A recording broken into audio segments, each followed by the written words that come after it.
a part of the realization that we got to come to, right? Mm-hmm. When Kanye was still Kanye, Right. when he was still who he's supposed to be, Right. right? He said what? He said they taught us to hate ourselves And love their wealth. love their wealth. Right, that's true. That's true. Right? Yeah, that's fact. So that's fact. when we get to the point of comprehension of what is really going on with a lot of those type of conversations, what's really happening is that we have to identify with the psychosis that is, right? Which was systematic. Okay. So we talking about a systematic psychological attack that has been perpetuated over and over and over and over again. And what it did was it removes you further and further and further and further away from the love of self and kind. Right?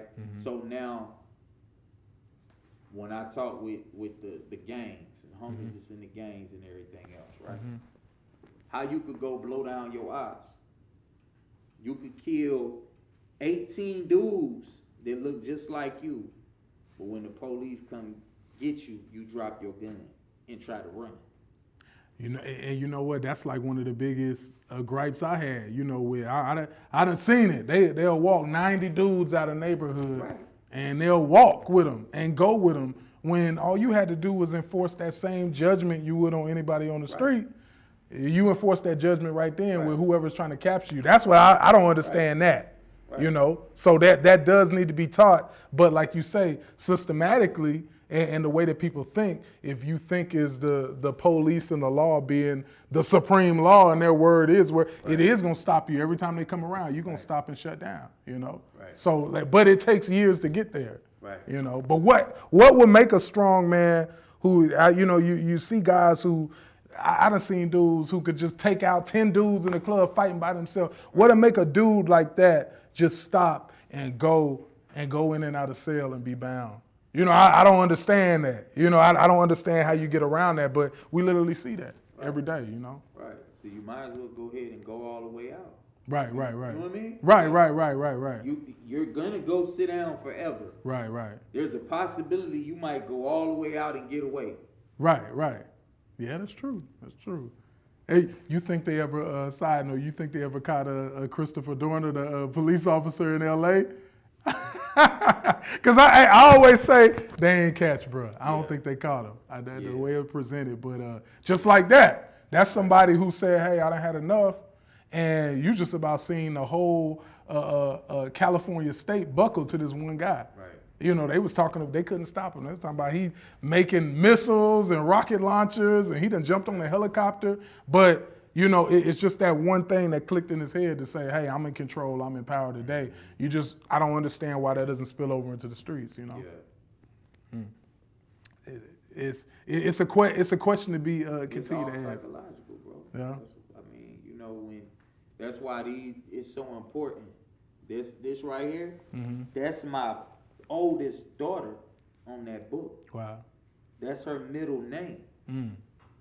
That's my son and my baby brother's name. And that's my son on the cover of the book. Right? So now, AUTH, author. Right. I authenticated who she is. I didn't let somebody else tell her who she is. Powerful. Right. So this book, it's about the journey that me and her went through when she was getting picked at for her natural hair.